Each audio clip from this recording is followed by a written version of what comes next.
Hi everyone, my name is Ananya. I would like to begin my presentation by thanking you all for joining me today for my FYP presentation, which is on Animate Your Avatar, Learning Conditional Human Motion Prior. This is the outline of the presentation. We'll start off with the introduction first. So, as we already know, computer animation is an integral part of the entertainment industry, which increases the demand for expressive and realistic animations. Our project aims to achieve this need by enabling natural language control of 3D virtual avatars to perform human like movements coherent with the surrounding environment. Proposed approach is to learn a conditional human motion prior that considers scene information and language descriptions. Benefit of this is that it will generate more coherent and meaningful human-like motion suited to specific scenarios and objectives. Applications include gaming, NPCs, on Omniverse, Metaverse, virtual avatars, virtual reality, etc. Some of the existing works that we'll be talking about mainly today are language conditioned human motion generation and physics-based character control techniques. However, they come with their limitations. So, kinematic approaches are not responsive to the physical environment, while physics based techniques lack semantic motion control. The approach of this project will combine these two techniques to produce diverse, faithful, and physically plausible motions. We talk about the related works, the first one being language conditioned human motion generation, which is a technique that generates human motion sequences based on natural language instructions and has potential applications in various fields such as robotics and animation. This method uses generative models such as VAEs and GANs that can learn latent representation of human motion sequences from motion capture data and generate new motion sequences that follow the learned distribution. The language commands can be incorporated into a model through mechanisms such as encoding the natural language commands into a vector and using attention mechanisms to focus only on the specific parts of the command. Some of the examples include motion clip, avatar clip, and MDM. We come to human diffusion model, which is the last model under this category. So let's talk about what a diffusion model is. It is a better candidate for human motion generation due to their ability to express many-to-many distribution matching problem. MDM is a carefully adapted diffusion-based generative model for the human motion domain that can generate diverse motions given a text prompt. It combines insights that are already well established in this domain to be significantly more lightweight and controllable. It has a generic design enabling different forms of conditioning such as text to motion, action to motion, and unconditioned generation. Now we come to the second technique, which is physics-based character control, which is a technique for simulating human-like motion behavior of virtual characters in a physically realistic manner, which takes into account factors such as gravity, forces, torques, etc., which is crucial for various applications such as video games, animation, and virtual reality. This technique involves the use of inverse dynamics and optimization techniques to calculate the joint torques required to produce the desired motion of the character and to optimize the quality of the character's motion. Some of the examples include deep mimic and diff mimic. Now we come to diff mimic. So it is a differentiable imitation learning algorithm that aims to improve the scalability and efficiency of imitation learning. It consists of feature extractor and constraint module. Feature extractor maps the state action pairs of the expert demonstrations to a high dimensional feature space, whereas the constraint module is defined by a set of neural networks that predict the differences between the features of the expert demonstrations and the features of the generated actions. It has several advantages over previous existing imitation learning algorithms, including better scalability, lower computational cost, and improved performance on complex tasks as it avoids explicit policy optimization or adversarial training. Under this section, we'll be talking about the framework that outlines our FIP. So this incorporates state-of-the-art work such as motion clip, MDM, and avatar clip. The framework consists of two main steps, mainly text to motion generation and kinematic motion to dynamic control.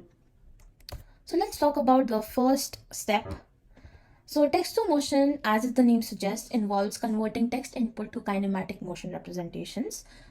Kinematic motion generation approach uses avatar clip, motion clip, and MDM models that generate human-like motions from fine-grained text descriptions. Out of all these algorithms, we see that MDM outperforms all of them. In this slide, we see the results generated by MDMs. That is, it generates human-like motions based on the respective text descriptions. Moving on to the second step, which is the kinematic motion to dynamic control. It involves kinematic representations to control character or object animation or motion in a dynamic simulation environment. It incorporates diff mimic to enable realistic simulation of human-like characters in a physical world.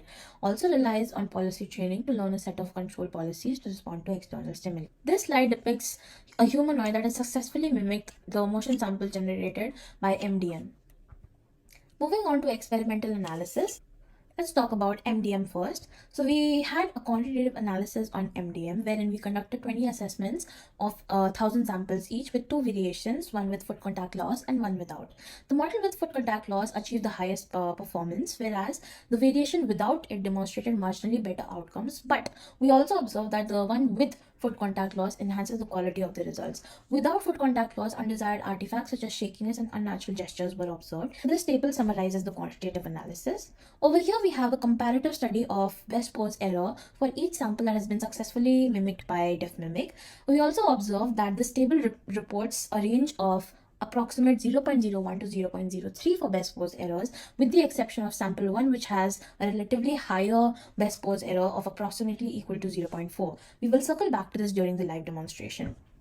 The ablation study for DiffMimic suggests that it uses a lot of hyperparameters to optimize its policy training, and the table on the right reports the best pose error for each of the samples with different threshold values and actuators. It also is observed that the error was higher when all the torques were kept constant.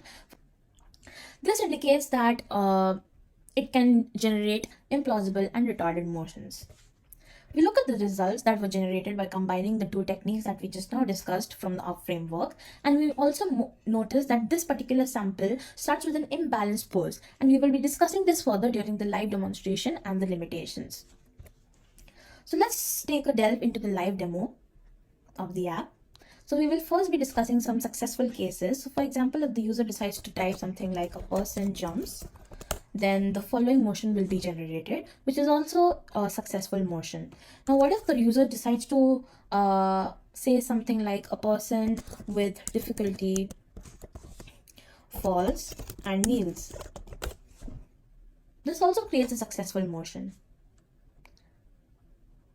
What if the user decides to say something like a person walks backwards? This again generates a successful motion.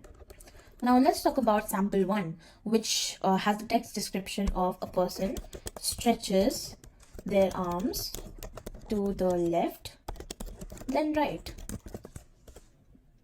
Now we see that this starts with an imbalanced starting or initial pose, which leads to the retarded motion. We also notice that the sample 1 had the highest best pose error. So this could be something that is causing this retarded motion. We'll be discussing this further during the limitations. Now let's take a look at sample 3, which had the text description of a person takes a long stride forward with their right leg. Up until now, the motion is all right, but it starts to retard after a few seconds. Now this also causes shakiness in the humanoid, and this is also because of the pose error and the foot contact loss, as we saw earlier in the quantitative analysis of the presentation. Now let's talk about this in detail. So over here, we'll be discussing the limitations in detail, and with reference to the sample motion that we just now saw in the live demonstration. So we already know that the low pose error values were observed for every sample except for sample 1 and sample 3, which had relatively high errors due to imbalanced starting position, making it difficult for DiffMimic to mimic these samples. Next, we have limitations of MDM, which can lead to the generation of implausible motions, making it difficult to imitate motions in physics environment. These limitations include reliance on statistical data, inability to account for unique physical structures or environmental factors, and generating unrealistic motion sequences. Limitations of MDM thus arise from its lack of complete physics awareness, potentially resulting in generated motion sequences that are not entirely feasible or realistic for specific applications. So in order to overcome these limitations, we have a few future works, such as research in motion retargeting may explore adding biomechanical limitations to the model. Biomechanics is the study of how forces affect living things, which could improve the realism of human motion in MDM. Including more precise environments, models in MDM could produce more realistic human mobility.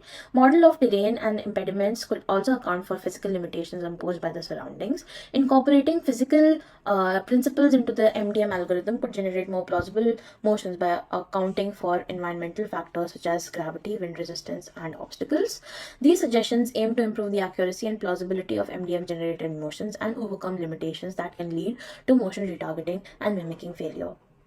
So now I would like to conclude the presentation by saying that the framework has been proficient in producing physics-aware virtual characters for processing of textual inputs, and it has the potential to contribute to the development of more advanced virtual human technology and can provide a more immersive and realistic experience for users in Metaverse and other virtual environments.